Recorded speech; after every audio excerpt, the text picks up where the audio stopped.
Right बेटा, starting with diseases of the drainage system. दो चीज़ें हो सकती है बेटा, या तो ऑब्स्ट्रक्शन हो जाए या तो इन्फ्लेमेशन हो। ठीक है, ऐसा आपको पता है कि एक होता है सुपीरियर पंक्टम, एक होता है इन्फीरियर पंक्टम, और कुछ यूँ होता है कि फिर बनता है सुपीरियर कैनालिकुलस और एक बनता है inferior superior canaliculus, inferior canaliculus. ठीक है, फिर बनता है कॉमन कैनालिकुलस, फिर बनता है लेक्रिमल सैक और अल्टीमेटली लेग्रिमल डक्ट बनती है। ठीक है बच्चों, इस तरीके से। राइट बेटा, now in this case two things can be there. Number one thing is the nasolacrimal duct obstruction, that यहाँ से यहाँ तक ये डक्ट है बेटा, इसमें कहीं पर भी ऑब्स्ट्रक्शन हो, पहले ये चीज़ हम डिस्कस करेंगे। ठीक है, अब अच्छा मज़े की बात ये कि जो ऑब्स्ट्रक्शन है यहाँ पर हो, यहाँ पर हो, यहाँ पर हो, this obstruction can B congenital, it can B acquired. Right, तो ये दोनों चीज़ें हो सकती हैं। दूसरी चीज़ हम पढ़ेंगे ऑब्स्ट्रक्शन के अलावा, डेक्रोसिस्टाइटिस। डेक्रोसिस्टाइटिस कहते हैं इस लेक्रिमल सैक की इन्फ्लेमेशन को कहते हैं dacryocystitis, which can be acute, which can be chronic. Right, तो सबसे पहले डिस्कस करते हैं बेटा नेज़ोलैक्रिमल डक्ट ऑब्स्ट्रक्शन को। पहले कंजेनाइटल नेज़ोलैक्रिमल डक्ट ऑब्स्ट्रक्शन, फिर एक्वायर्ड। ठीक है, सबसे पहले okay congenital nasolacrimal duct obstruction. Why congenitally ये डक्ट ऑब्स्ट्रक्ट होती है? इटियोलॉजीज क्या हैं? Non canalisation of membrane at the lower end of the nasolacrimal duct. Embryologically क्या होता है बेटा, ये जो लोअर एंड है ना नेज़ोलैक्रिमल डक्ट की, जहाँ पे ये inferior meatus of nasal cavity पे नेज़ल म्यूकोजा में खुलती है, तो यहाँ जो लोअर एंड है नेज़ोलैक्रिमल डक्ट का, इस पे एक मेम्ब्रेन मौजूद होती है जो बाद में चल के डिसअपियर हो जाती है, और ये जो कैनाल है वो कैनलाइज हो जाती है और ये ओपन हो जाती है आगे। लेकिन फ़र्ज़ करें अगर ये मेम्ब्रेन जो है परसिस्ट करे और ये ख़त्म ना हो, तो क्या हो जाएगा? नॉन कैनलाइजेशन हो जाएगी। ठीक है, non canalisation of the membrane at the lower end of the nasolacrimal duct can lead to congenital nasolacrimal duct obstruction. ठीक है बच्चों, इस तरीके से यही बात लिखिए कि बर्थ पे लोअर एंड नॉन कैनलाइज्ड होती है हमेशा। ठीक है, और बाद में पेटेंट बन जाती है खुद ब खुद। During the first week of the life ये मेम्ब्रेन हट जाती है पहले हफ्ते में स्पॉन्टेनियसली, लेकिन अगर ना हो तो फिर क्या होगा? अगर ये डिसअपियर ना हो मेम्ब्रेन, तो फिर कंजेनाइटल नेज़ोलैक्रिमल डक्ट ऑब्स्ट्रक्शन हो सकती है। कंजेनाइटली एक तो ये प्रॉब्लम हो सकता है, दूसरा प्रॉब्लम ये हो सकता है बेटा, ये जो पंक्टम है और ये कैनालिकुला हैं, इनमें मेल डेवलपमेंट हो जाए, कुछ इस तरीके से इनकी डेवलपमेंट हो जाए कि ये आगे ड्रेन ना कर पाएँ।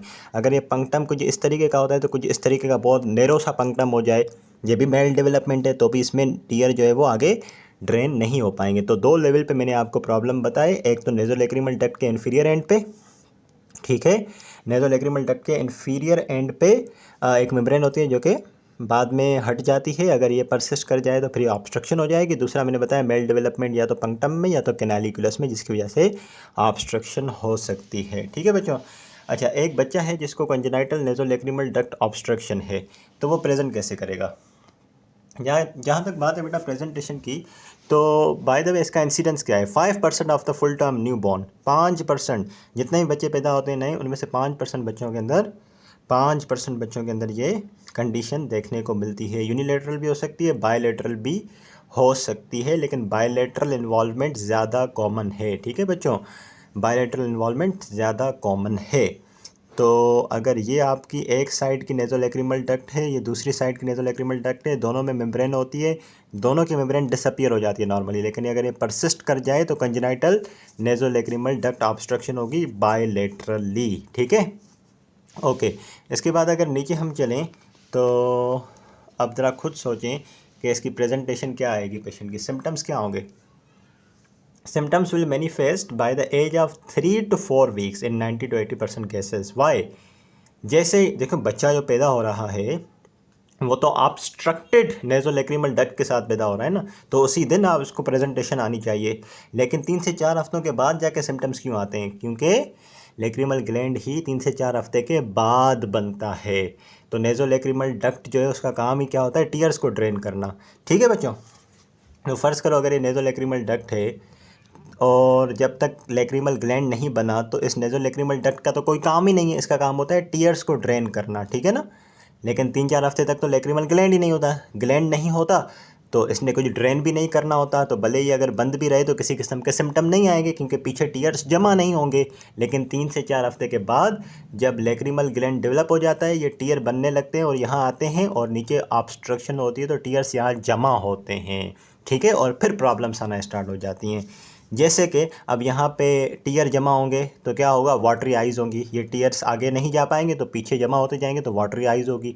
यहाँ पे इन्फेक्शन हो सकता है, जाहिर सी बात है, कहीं पे भी बॉडी में स्ट्रेसेस होती है फ्लूइड की तो इन्फेक्शन होगा। इन्फेक्शन की वजह से फिर डिस्चार्ज आता है, म्यूकोइड या म्यूकोप्यूरुलेंट डिस्चार्ज। ठीक है, अब आप ये देखो पेशेंट को, देख रहे हो।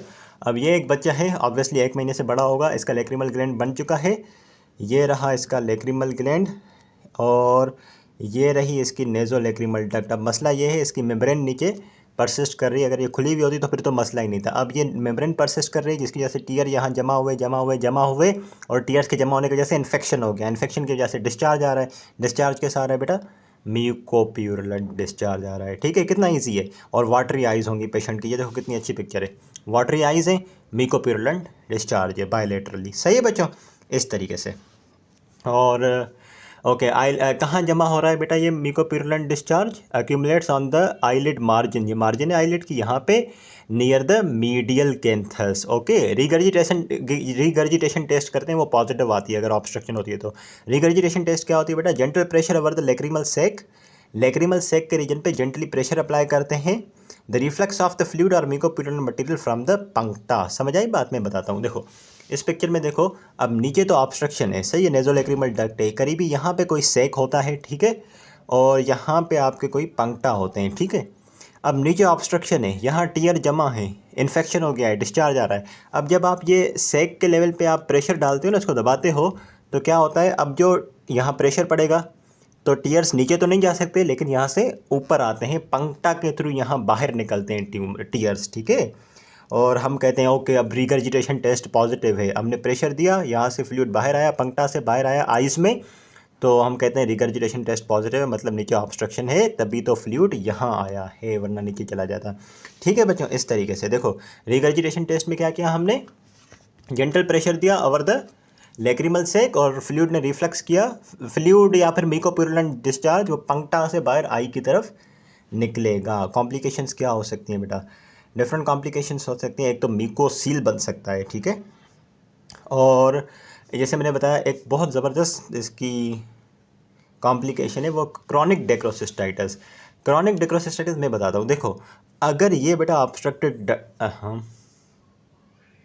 ये आपकी ऑब्स्ट्रक्टेड डक्ट है। ठीक है, यहाँ पे टीयर जमा हुआ है, इन्फेक्शन डेवलप हुआ। आपको पता है ये इन्फेक्शन जो है स्प्रेड हो सकता है और इस लेक्रिमल सैक का इन्फेक्शन हो सकता है बाद में। यहाँ पे बैक्टीरिया तो ग्रो कर रहा है ना, जिसकी वजह से म्यूकोप्यूरुलेंट डिस्चार्ज आ रहा है। अब ये जो बैक्टीरिया ग्रो कर रहा है यहाँ पे, वो इस लेक्रिमल सैक का इन्फेक्शन करा सकता है।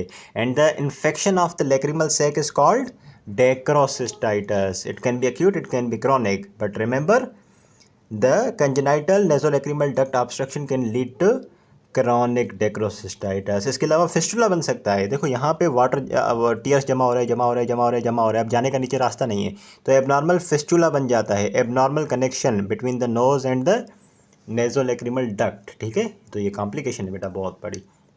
What about the differentials, this condition congenital nasolacrimal duct obstruction जिसकी वजह से वाटरी आइज और म्यूकोप्यूरुलेंट डिस्चार्ज आता है, it can be confuse with the punctal atresia. Punctal atresia समझते हो बेटा, कि ये सैक है ना, सैक से आगे कैनालिकुलस होता है, कैनालिकुलस से आगे एक छोटा सा पंक्टा होता है ना, ओपनिंग गोल। अगर वो एट्रेशिया देखो कुछ यूँ होता है ना, 2 पंक्टा होते हैं, फिर यहाँ से कैनालिकुलस बनता है, फिर लेक्रिमल सैक बनता है, और ये रही नेज़ो लेक्रिमल डक्ट। ठीक है, अगर पंक्टल एट्रेशिया हो यानी कि ये बिल्कुल इसकी ओपनिंग बंद हो तो उस केस में भी सेम प्रेजेंटेशन आएगी।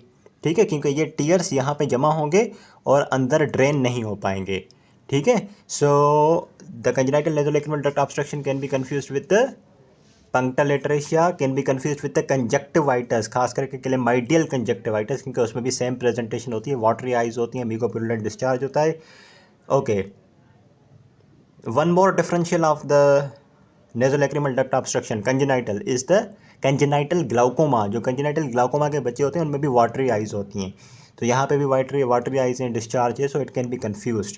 केराटाइटिस एंड यूवियाइटिस यानी कॉर्निया के इन्फ्लेमेशन, यूविया के inflammation, they too can also be kept in the differentials of congenital nasolacrimal duct obstruction. ठीक है बच्चा, अब बात करते हैं ज़रा ट्रीटमेंट ऑप्शंस की कि क्या मैनेजमेंट हो सकती है। ठीक है, राइट बेटा, the treatment option for the congenital nasolacrimal duct obstruction.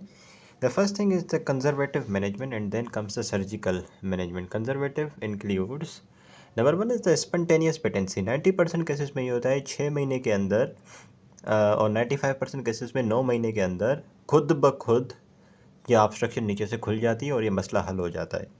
ठीक है, तो इसलिए आपको शुरू में प्रॉबिंग करने की ज़रूरत नहीं पड़ती. प्रॉबिंग का मतलब ये होता है क्योंकि प्रॉब डाल के अंदर इस ऑब्स्ट्रक्शन को खोलना.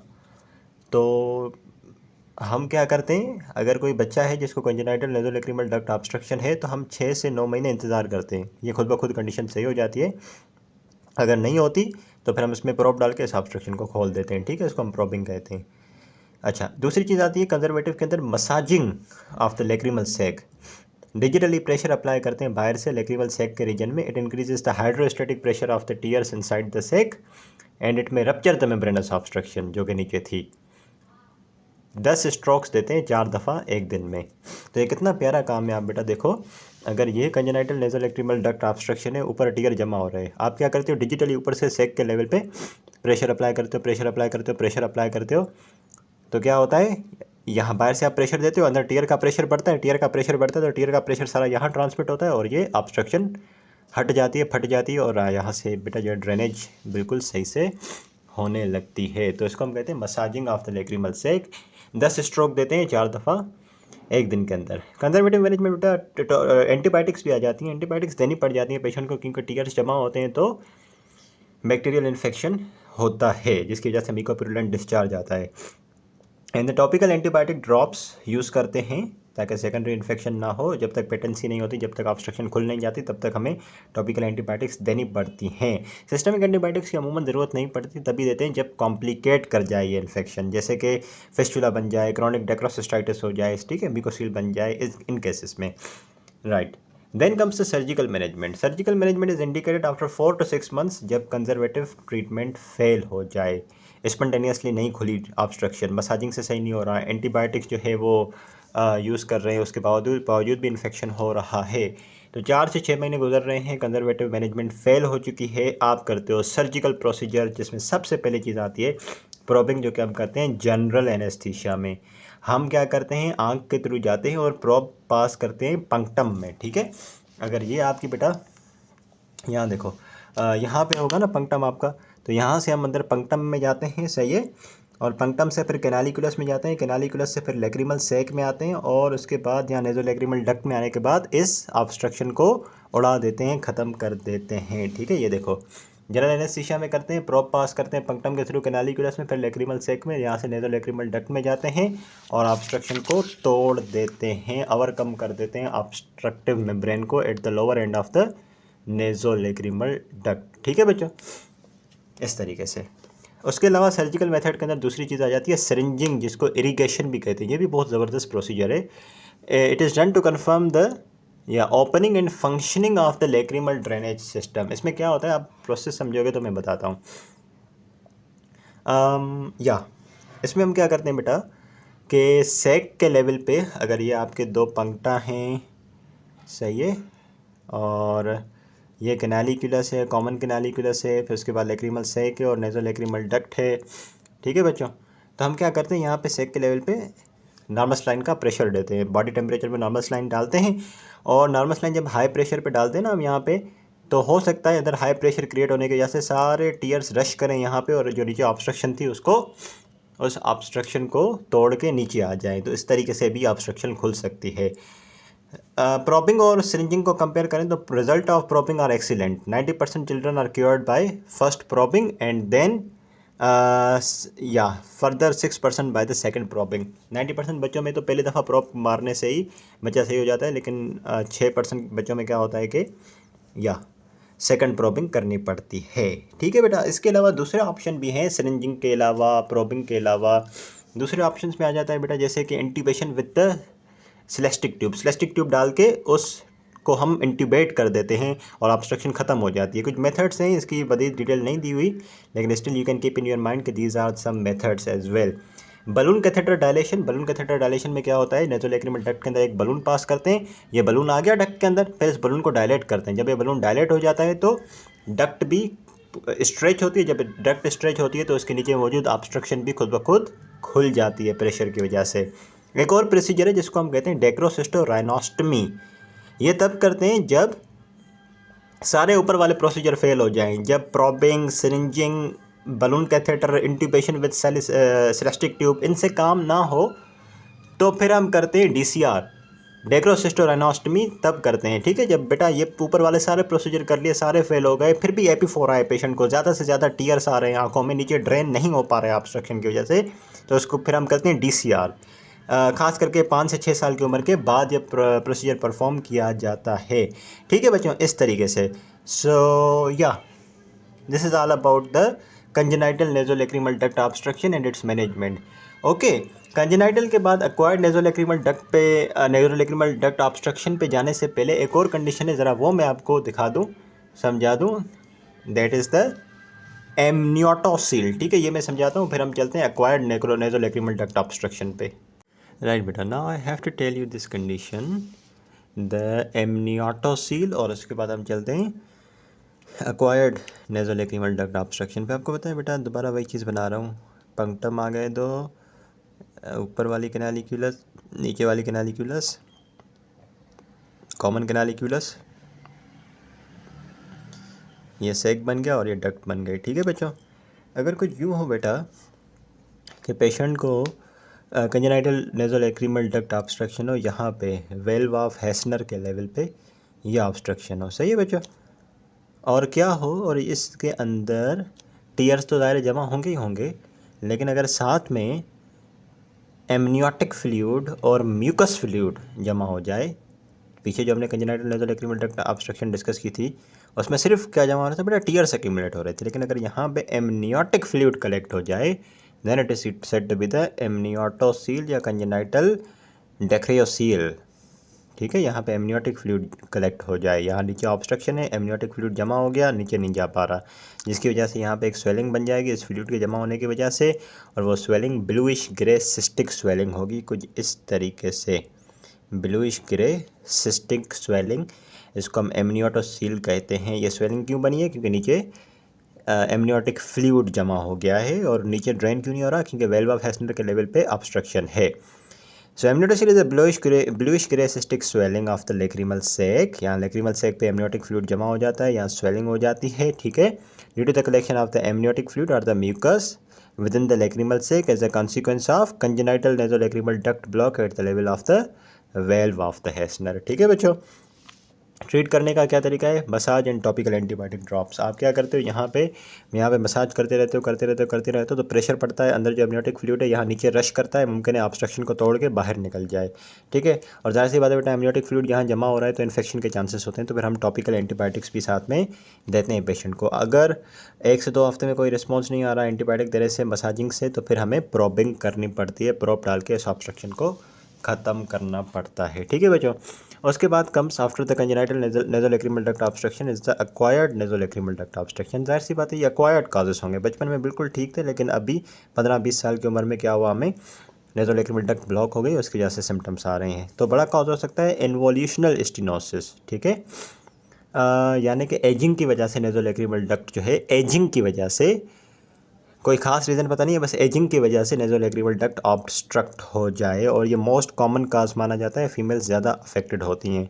ट्रामा हो, नेज़ल या ऑर्बिटल फ्रैक्चर्स हों जिसकी वजह से बोन डिस्प्लेस हो जाए और नेज़ोलैक्रिमल डक्ट को इम्पिंच करे, जिसकी वजह से अंदर ऑब्स्ट्रक्शन हो जाए नेज़ोलैक्रिमल डक्ट में। ठीक है, उसके अलावा इन्फ्लेमेटरी कंडीशन जैसे कि सार्कोइडोसिस, वेगनर ग्रेनुलोमेटोसिस, ये ऐसी कंडीशन है जिनके अंदर ग्रेनुलोमा बनते हैं और बड़ा ख़तरनाक एक्सुडेट बनता है जो कि नेज़ोलैक्रिमल डक्ट को कम्प्लीटली ऑब्स्ट्रक्ट कर सकता है, जिसकी वजह से टीयर्स ड्रेन नहीं होंगे। और सबसे इंपॉर्टेंट बात, इन्फिल्ट्रेशन बाय द नेज़ोफेरिंजियल ट्यूमर्स। अगर ये बेटा आपकी नेज़ोलैक्रिमल डक्ट है, यहाँ पे इतना बड़ा ट्यूमर मौजूद है, नेज़ोफेरिंजियल ट्यूमर, तो ये देखो कंप्रेस कर रहा है आपके नेज़ोफेरिंजियल डक्ट, नेज़ोलैक्रिमल डक्ट को। इसकी कंप्रेशन की वजह से क्या हुआ, अंदर ऑब्स्ट्रक्शन हो गई। ठीक है, तो अब ये टीयर्स यहाँ से ड्रेन नहीं होंगे। तो कितने कॉजेज़ पता है, एजिंग जो कि सबसे कॉमन काज है नेज़ोलैक्रिमल डक्ट ऑब्स्ट्रक्शन का, उसके अलावा ट्रामा, इन्फ्लेमेटरी कंडीशंस, उसके अलावा नेज़ोफेरिंजियल ट्यूमर्स की इन्फिल्ट्रेशन, या फिर डेक्रियोलिथ अंदर ही। तो अगर ये आपकी नेज़ोलैक्रिमल डक्ट है, इसके अंदर कोई लिथ मौजूद हो, यानी कि स्टोन मौजूद हो, डेक्रियोलिथ। ठीक है, या फिर कोई कास्ट, एपिथेलियल कास्ट क्या पता यहाँ मौजूद हो, खास करके लेक्रिमल सैक के अंदर, तो उसकी वजह से भी ऑब्स्ट्रक्शन हो सकती है और ड्रेनेज रुक सकती है। तो बेटा ये एक्वायर्ड की 4-5 कॉजेस हैं, या तो एजिंग जो कि सबसे मोस्ट कॉमन है, trauma, nasopharyngeal tumours, inflammatory conditions, Wegener granulomatosis और सर्कोइडोसिस वगैरह, या फिर स्टोन फॉर्मेशन या कास्ट का प्रेजेंट होना नेजो लेक्रिमल सैक के अंदर। ठीक है बच्चों, पेशेंट प्रेजेंट कैसे करेगा? जाहिर सी बात है सेम प्रेजेंटेशन होगी, एक्सेसिव टीयरिंग होगी, जाहिर सी बात है नीचे ऑब्स्ट्रक्शन है, टीयर्स जा नहीं रहे तो आगे ही आएंगे, तो एक्सेसिव टीयरिंग होगी। टीयर्स ड्रेन नहीं हो रहे, जमा हो रहे, तो इन्फेक्शन होगा, इन्फेक्शन की वजह से डिस्चार्ज आएगा, म्यूकोइड या म्यूकोप्यूरुलेंट। ठीक है, बार बार डेक्रियोसिस्टाइटिस होगी, बार बार इन्फेक्शन होगा लेक्रिमल सैक का, और बार बार conjunctivitis, recurrent attacks of conjunctivitis, क्योंकि बेटे टीयर्स पड़े हुए हैं ना कंजक्टिवा के आगे, ड्रेन नहीं हो रहा है, तो कहीं पे भी फ्लूइड रुकता है बॉडी में तो वहाँ इन्फेक्शन होता है। ठीक है बच्चों, अच्छा इसके बाद ट्रीटमेंट ऑप्शन इसमें मोस्टली जो है ना हम DCR करते हैं, डेक्रोसिस्टोराइनोस्टमी। ठीक है बेटा, ये एक ऐसा प्रोसीजर है जिसकी डिटेल मैंने पीछे नहीं बताई थी कंजेनाइटल में, अभी इसका प्रोसीजर सुन लें। इसमें क्या किया जाता है, a passage is created between the लेजल या lacrimal sac and the nasal cavity. कुछ इस तरीके से होता है ना बेटा कि ये सुपीरियर पंक्टम होता है, इन्फीरियर पंक्टम, ये दो सुपीरियर कैनालिकुलस, इन्फीरियर कैनालिकुलस, फिर common superior canaliculus, inferior canaliculus, common canaliculus, फिर बनता है लेक्रिमल सैक, फिर बनता है नेजो लेक्रिमल डक्ट, और इन्फीरियर मियोटस में ओपन होता है। इसके लेटरली मीडियली रन करता है नोज। ठीक है, नोज होता है ना। हम क्या करते हैं डेक्रोसिस्टोराइनोस्टमी में कि हम एक पैसेज क्रिएट कर देते हैं नेजल सैक है ना, लेक्रिमल सैक, नेजल सैक बोल रहा हूँ सॉरी, लेक्रिमल सैक और नोज़ के अंदर, ये नोज़ है इस तरफ आपका, ठीक है, बीच में बोन होती है, तो ये हम एक कनेक्शन बना देते हैं। ठीक है, so passage is created between just a second, passage is created between the lacrimal sac and the nasal cavity through the bony ostium. बीच में बोनी ओस्टियम होता है, उसके अक्रॉस हम जाते हैं, इधर लेक्रिमल सैक इधर नोज, कनेक्शन बन गया। ठीक है, और इससे क्या होगा, जो आपकी भले नीचे नेजो लेक्रिमल डक्ट में ऑब्स्ट्रक्शन हो, हमने इसको बाईपास कर दिया सीधा, अब फ्लूइड जो है टीयर्स जो है यहाँ से ड्रेन होंगे और वो लेटरल वॉल ऑफ नोज में चले जाएंगे, और ये बड़ा सक्सेसफुल प्रोसीजर होता है 90% केसेस, 95% केसेस में। ठीक है, डिफरेंट तरह के DCR होते हैं, एक होता है एक्सटर्नल DCR, एक होता है एंडोलेजर इंट्रानेजल DCR। जो एक्सटर्नल DCR होता है इस perform through the skin approach, और यही प्रीफर्ड अप्रोच होती है। यानी कहने का मकसद ये है, ना आपको नाक के अंदर जाने की ज़रूरत है, ना आपको कान के अंदर जाने की ज़रूरत, ना आपको नाक के अंदर जाने की ज़रूरत है, ना आपको आई के अंदर जाने की ज़रूरत है।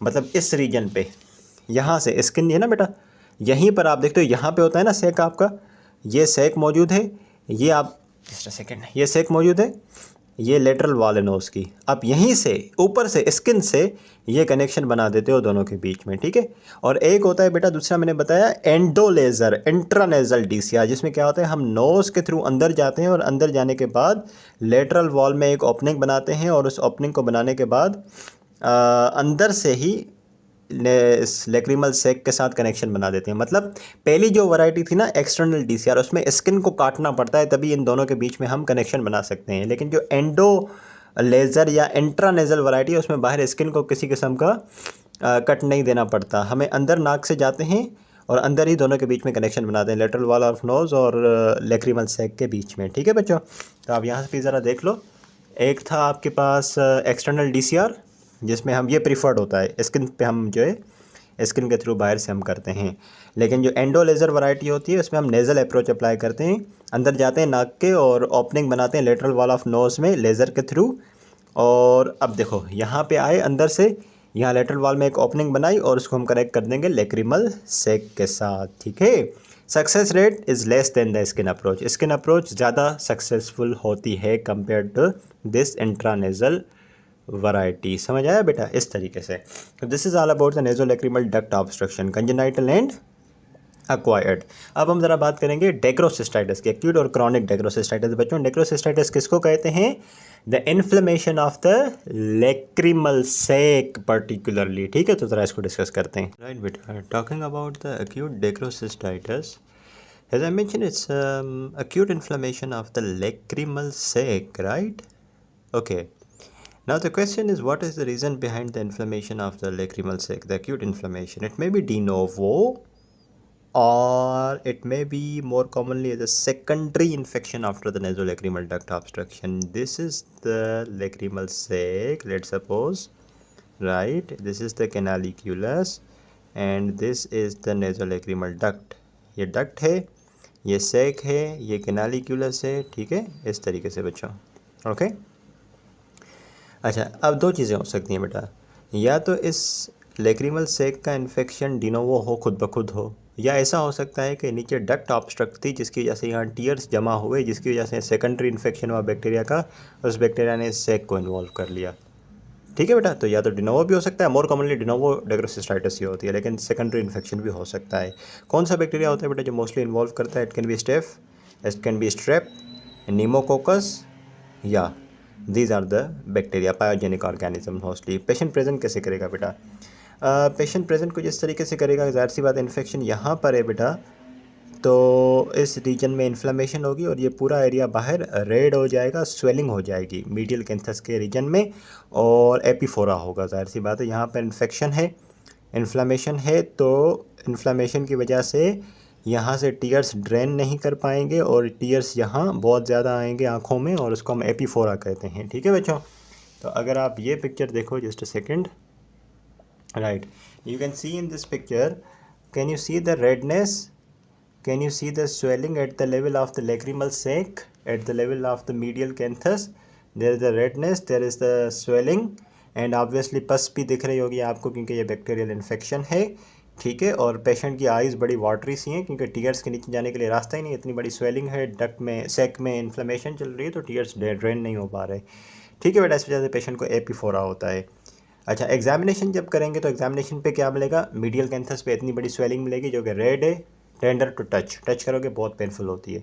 इसमें रिगर्जिटेशन टेस्ट इसी वजह से हम नहीं परफॉर्म कर पाते। रिगर्जिटेशन टेस्ट क्या होती है? लेक्रिमल सेक के रीजन पे प्रेशर अप्लाई करो जेंटली, और वो जो सीक्रेशन जहाँ जमा होती है वो नीचे नोज़ में ड्रेन होती हैं या नहीं होती, इसको हम रिगर्जिटेशन टेस्ट कहते हैं। अगर ड्रेन होती हैं सीक्रेशन नीचे नोज़ में तो उसको हम पॉजिटिव रिगर्जिटेशन कहते हैं, और अगर नहीं होती तो उसको हम नेगेटिव कहते हैं। ये नेज़ोलैक्रिमल डक्ट ऑब्स्ट्रक्शन के केस में हम करते हैं, लेकिन इस केस में ये हम रिगर्जिटेशन टेस्ट बेटा नहीं कर सकते क्योंकि अगर यहाँ प्रेशर दोगे जेंटली ये बहुत पेनफुल होता है, तो इस वजह से हम regurgitation test it's difficult to perform because of the tenderness. तो इसलिए हमें पता नहीं चलता कि जो पेशेंट को डेक्रोसिस्टाइटिस हुई है वो ऑब्स्ट्रक्शन की वजह से हुई है या डिनोवो है, ठीक है। अगर हम रिगर्जिटेशन टेस्ट करते यहाँ पे और सारा फ्लूइड नीचे ड्रेन हो जाता नोज़ में, तो फिर तो हम समझ जाते कि कोई ऑब्स्ट्रक्शन नहीं है और ये जो इन्फेक्शन है वो डिनोवो है, लेकिन हमें इसमें रिगर्जिटेशन टेस्ट कर नहीं सकते।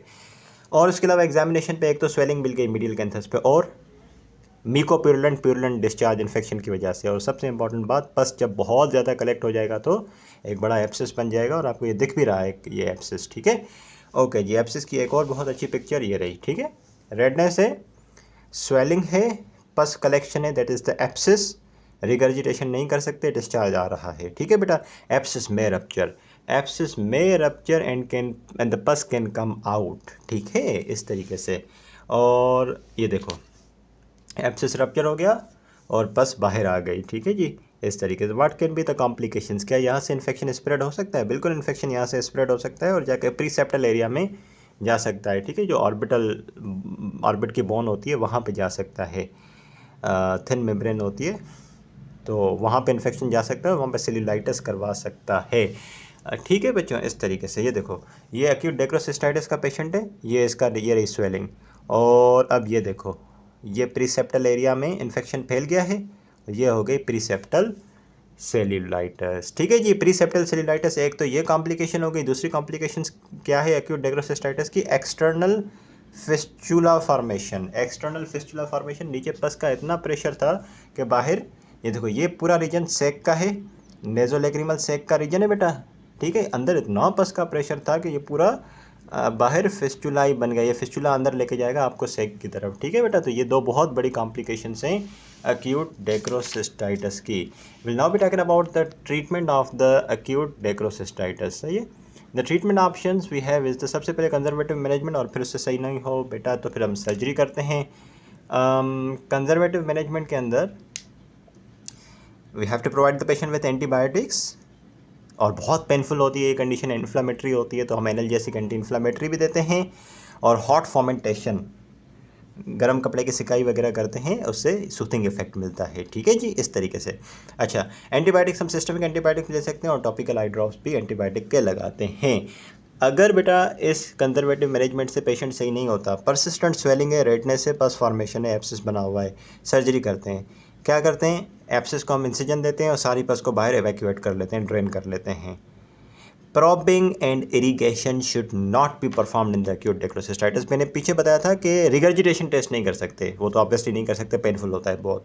इस पेशेंट में आप प्रॉबिंग और इरीगेशन भी नहीं कर सकते। प्रॉबिंग पता है ना बेटा क्या होती है, प्रोब डालना अंदर और ऑब्स्ट्रक्शन को खोलना। इरीगेशन क्या होती है, नॉर्मल लाइन हाई प्रेशर से देना ताकि अंदर प्रेशर जनरेट हो और ऑब्स्ट्रक्शन खुल जाए। ये दोनों नहीं कर सकते इसमें। क्यों? क्योंकि पहले से बेटा इन्फेक्शन मौजूद है अंदर, आप बाहर से कोई इंस्ट्रूमेंट थोड़ी डालेंगे। ठीक है, इस वजह से। और बाहर इतनी बड़ी स्वेलिंग है, अगर आपने कोई चीज़ अंदर डाल दी तो इन्फ्लेमेशन और बढ़ जाएगी। ठीक है बेटा। और इसका सबसे अच्छा जो सर्जिकल ऑप्शन है वो DCR है, डेक्रोसिस्टोरेनोस्टमी। और परफॉर्म करते हैं when the acute inflammation is settled.